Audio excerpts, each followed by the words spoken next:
এখন কথা হচ্ছে যে নুসরাত ফারিয়া যদি জামিন পায় একজন মহিলা হিসাবে এই কনসিডারেশনে why not doctor Selina Hayat Ivy, এটা আমি জানতে চাই। এখানে আজকে নুসরাত ফারিয়ার বেলায় এক আইন আর ডক্টর সেলিনা আইবির বেলায় আরেক আইন হবে কেন? এটা বৈষম্য। মামলা শুনানি করেছি, একটা হত্যা মামলা আর একটা এক্সক্লুসিভ বিস্ফোরক দ্রব্য আইনের মামলা। এখন আমরা কোর্টকে বলেছি যে এই দুইটা মামলাতে আমাদের মেয়র, প্রাক্তন মেয়র সেলিনা হায়াৎ আইবি তার কোনো ভূমিকা নাই, এটা ইতিমধ্যে আপনারা শুনেছেন। এবং আমরা বলেছি কথা যে গতকালকে ঢাকা চিফ মেট্রোপলিটন ম্যাজিস্ট্রেট অভিনেত্রী নুসরাত ফারিয়াকে জামিন প্রদান করেছে একটা হত্যা মামলায়। এক দেশে দুইটা আইন থাকতে পারে না।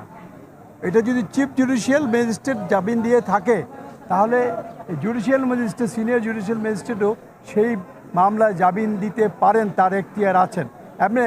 এবং সংবিধানের আর্টিকেলও বলছে যে সে যে কোনো যদি কোনো গ্রাউন্ড না থাকে, একটা মার্ডার কেসে যে গুলি করেছে স্পষ্টভাবে লেখা আছে, তার সহযোগী যদি নাম থেকেই থাকে তা কোনো রকম রোল তার নাই, সেখানে অন্যরা তো জামিন পাওয়ার হকদার।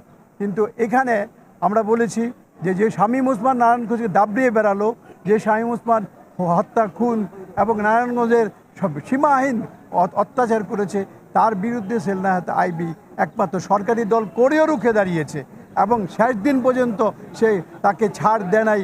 সেই শামীম ওসমান এবং সে হাঁটতে হাঁটতে গুলি করবে, হাঁটতে হাঁটতে বোমাবাজি করবে, হাঁটতে হাঁটতে মানুষকে মারধর করবে, এটা তো গ্রহণযোগ্য কোনো বিষয় হতে পারে না। এখন কথা হচ্ছে যে নুসরাত ফারিয়া যদি জামিন পায় একজন মহিলা হিসাবে এই কনসিডারেশনে why not doctor Selina Hayat Ivy, এটা আমি জানতে চাই।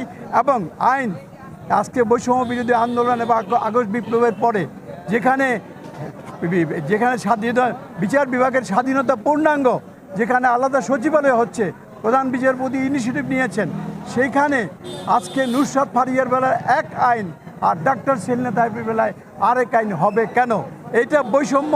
এই বৈষম্যকে আমরা এই কথা বলেছি কোর্ট আদালতকে এবং আদালত শুনেছেন। শুনে আমি জানি না আদালত নামঞ্জুর করেছেন ঠিকই, কিন্তু এখানে স্পষ্ট আইনে বিভাজন সৃষ্টি করে দিয়েছে যে ঢাকা চিফ মেট্রোপলিটন ম্যাজিস্ট্রেট একটা হত্যা মামলা জামিন দেয় আর নারায়ণগঞ্জের চিফ মেট্রোপলিটন ম্যাজিস্ট্রেটের সিনিয়র আদালত সেখানে তিনি জামিন দিতে পারেন না। তাহলে আমরা আইনটাকে কি বিভাজন করব? আইনটা কি দুই রকম হতে পারে? এটা হতে পারে না। এই কথাগুলি আমরা কোর্টকে বলেছি এবং কোর্ট আমাদের বক্তব্য শুনেছেন এবং জামিন আবেদন নামঞ্জুর করেছেন। আমরা এই বিষয়ে উচ্চ আদালতে যাব তার জামিনের জন্য, হক বিচার প্রার্থনার জন্য। আরেকটি কথা, সেটা হচ্ছে সিআর মিস যেটা হয়েছে আজকে ডেট ছিল গতকালকে, যেহেতু গতকালকে আমাদের একজন আইনজীবী জয়ন্ত ও মারা গেছে বলে আমরা বিচার কাজ অংশগ্রহণ করি নাই, এটা প্রথা অনুযায়ী আজকে ডেট।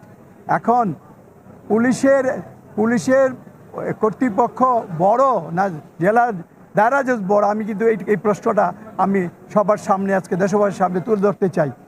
আজকে সিআর মিসের শুনানি হবে, রিমান্ড শুনানির কারণে এই মামলা পিছানোর কোনো অবকাশ নাই এবং এই মামলা পিছাতে পারেন না, কারণ উচ্চ আদালত আগে সিদ্ধান্ত দেবে, পরে রিমান্ডের বিষয় শুনবে। আর এই উচ্চ আদালতে যে সিআর মিস আছে জানার পরে সেখানে এই পিটিশন আসে কেমন করে এটা আবার পরিবর্তন হয়ে তারিখ বদলায়। এই সমস্ত অসামঞ্জস্যতা বিরুদ্ধে আমরা রুখে দাঁড়িয়েছি অতীতে, ভবিষ্যতে আমরা রুখে দাঁড়াবো এবং সংশ্লিষ্ট আইন মন্ত্রণালয়ের প্রধান বিচারপতির দৃষ্টি আকর্ষণ আমরা করছি।